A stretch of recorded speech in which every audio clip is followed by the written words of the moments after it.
शुद्धतेची खात्री आणि परंपरेचा विश्वास घेऊन आले आहेत कैलास आडगावकर ज्वेलर्स. कैलास आडगावकर ज्वेलर्स, जिथे सौंदर्याला मिळतो विश्वास. नाशिक महानगरपालिका सार्वत्रिक निवडणूक प्रभाग 2 मध्ये शहरी निमशहरी भाग जोडलेल्या या प्रभागात गतवेळीही भाजपचे पॅनल निवडून आले होते. यंदाही भाजपचे 4ही उमेदवार प्रचंड मताने विजयी होतील अशी अपेक्षा आहे.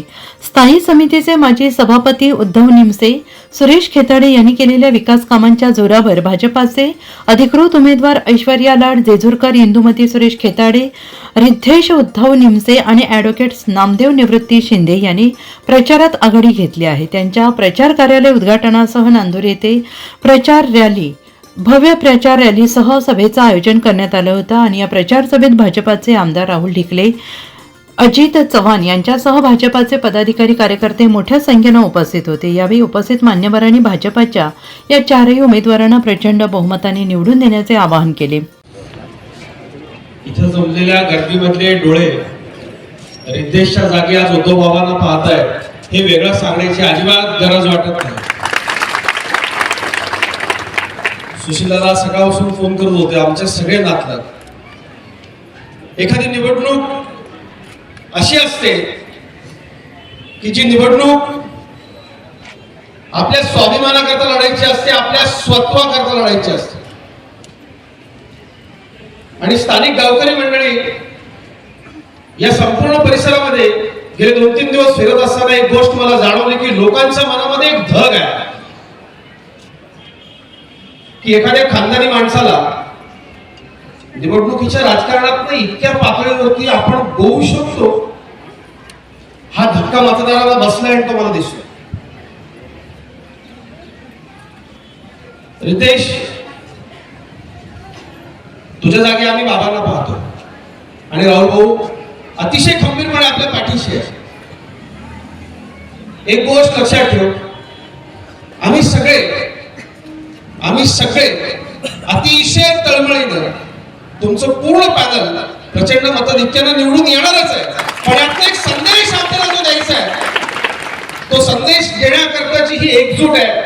एक लक्षात ठेवा, जिथं आपल्या वाडवडिलांनी गोरगरिबांना सामावून घेऊन गावगाड्याचं राजकारण केलं, त्या ठिकाणी आपल्याला जर आव्हान दिलं जात असेल तर हे आव्हान एकट्या निमसेंना नाहीये, हे तुम्हा सगळ्यांना. आज आपल्यावर फार मोठे प्रसंग आलेले, बाबा नसल्यामुळे निर्णय घ्यायला कोणी नाही. आम्हाला वारंवार बाबांची आठवण येते. आपलं हे नांदूरगाव महापालिकेने एक कुंभमेळ्यासाठी रेखांकित केलेले पूर्ण. आम्ही त्याबद्दल आज आवाज उठवण्याचा प्रयत्न केला. माननीय आपले कार्यसंघात आमदार, लोकप्रिय आमदार यांच्याकडे नेहमी आम्ही जात असतो कामानिमित्ताने. तर कधी आम्हाला कोणत्याही गोष्टीला नाही नसतात. त्याचबरोबर आमदार साहेबांनी ही गोष्ट त्यांना माहिती आहे की एक नांदूरगाव 1000 एकर जमीन रेखांकित केलेली आहे. जेजुरकर साहेबांना माहिती आहे, मोदी काकांना, त्यांना किती यातना या काळात सोसावं लागलंय. 350 एकर क्षेत्र त्यांचं बाधित झालेलं आहे. आजही ते नुकसान भरपाईला वंचित राहिलेले. मित्रांनो, बाबा आम्हाला नेहमी प्रत्येक मीटिंगची आठवण येते. नेतृत्व नसल्यामुळे काय होतं याची आम्हाला फार जाणीव झालेली आहे. माझं नाव रिद्धेश उद्धव निमसे. मी आपल्या प्रभागातून भारतीय जनता पार्टीकडून निवडणूक लढवत आहे. हा आपल्या शेतकऱ्यांचं गाव आहे. इथे कुंभमेळ्याचे जे काही रिझर्वेशनचे काम आहे नितीन दादासोबत बोललेलो आहे, तेव्हा आम्ही नक्कीच काहीतरी मार्ग काढणार आहे, आपल्या सगळ्यांना याच्यातून मुक्त करू. त्यानंतर तुम्हाला सगळ्यांना माहीत आहे, नांदूर नाक्या या ठिकाणी काही घटना घडली आणि माझे वडील इथे स्थानिक नगरसेवक असल्यामुळे त्यांना तिथे जावं लागलं. पोलिसांना इन्फॉर्म करून गेले होते, असे नव्हते गेले. मात्र तुम्हाला टीव्ही आणि पेपरमध्ये काहीतरी वेगळंच बघायला भेटलं. जी पूर्ण जी तिथे स्टोरी झाली की मॅनिप्युलेट केल्या गेली होती, याचे काहीतरी घाणेरडं राजकारण सुचलं गेलं होतं. कारण माझे बाबा तिथे फक्त मदत करायला गेले होते, त्यांच्यासोबत आपल्या गावात ते काही लोक पण तिथे फक्त मदत करायला गेले होते. मात्र त्यांना फसवण्यात आलं, त्यांच्यावरती खोटे गुन्हे टाकले गेले आणि त्यामुळे आज माझे बाबा आणि त्याच्यासोबत आपल्या गावातले काही लोक सजा भोगतात. अशा कामासाठी जे त्यांनी केलेलंच नाही. मला अजून पण आठवतं, जेव्हा हे सगळं झालं मी बाबांना भेटलो होतो दुसऱ्या दिवशी. त्यांना विचारलं होतं की मी ऐकलं बाबा नाक्यावरती काहीतरी घटना झाली, तर एक्झॅक्टली काय झालं बॉस. त्यांनी काय मला सांगितलं नाही, तेवढं तू काही काळजी नको करू, हे नाही साधारण गोष्ट होती आणि पोलीस होते तिथे आणि फक्त काही भांडण होते जे आपण सोडवायला मदत करायला गेलो होतो आणि आपल्या गावातील लोक मी ते समजून घेतलं. पण थोड्याच दिवसात बाबातील आमचं घर सोडून ते निघून गेले आणि मला ते कळत नव्हतं की बाबा कुठे गेले आणि का बरं गेलेले. त्यानंतर मला आणि माझ्या परिवाराला फार त्रास दिला गेला काही लोकांकडून काही गोष्टींचा आणि माझ्या वडिलांचा अपमान हाताळला गेलत होता. कारण माझ्या बाबांचा क्रिमिनल फ्री रेकॉर्ड होता. त्यांच्याबद्दल खूप काही खोट्या बातम्या आणि गोष्टी छापल्या गेल्या जे बघून माझी आई देखील आजारी पडली. आमच्या घरात खूप लोकांना त्रास व्हायला लागला कारण आम्ही इन्सल्ट कधीच बाबांबद्दल ऐकली नव्हती आणि सहन पण नाही करू शकत कारण आम्हाला माहीत आहे ते कसे व्यक्ती आहे. त्यांना माहिती पडलं कुठून कसं ते आम्हाला माहीत नाही. पण जेव्हा त्यांना कळालं आम्हाला सगळ्यांना त्रास होतो ते घरी आले त्यांनी सरेंडर करून घेतलं. नाशिकमध्ये आल्यानंतर तिथे गेल्यानंतर आम्ही त्यांना भेटलो. त्यांनी आम्हाला मिठी मारली. ते बोलले तुम्ही कसे आहात, तुम्ही काळजी घ्या स्वतःची. मी एकदम ठीक आहे, माझ्याबद्दल काहीच विचार नको.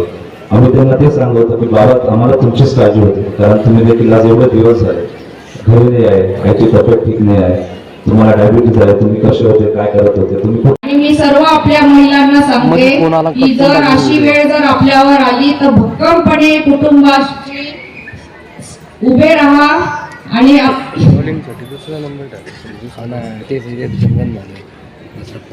मी एकच सांगू इच्छिते की जेव्हा ही प्रचाराची रणधुमाळी चालू होती त्यावेळेस सर्वजण म्हणायचे बाबा बाबा बाबा. बाबांनी इतकं अगदी